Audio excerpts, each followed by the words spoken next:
ஈசன் புகழ் பேசிடவே நான் பிறந்தேனோ, அதை பாசவினை சாரத்திலே ஏன் மறந்தேனோ.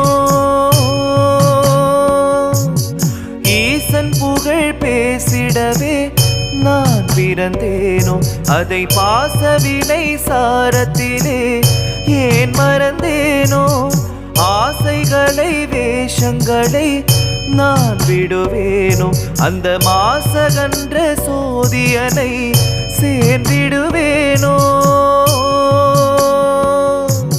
தூண்களில் ஆவான் படைத்தார் தூயவன் அவனே, கழல் தேடி வரும் கண்களுக்கு தாயானவனே.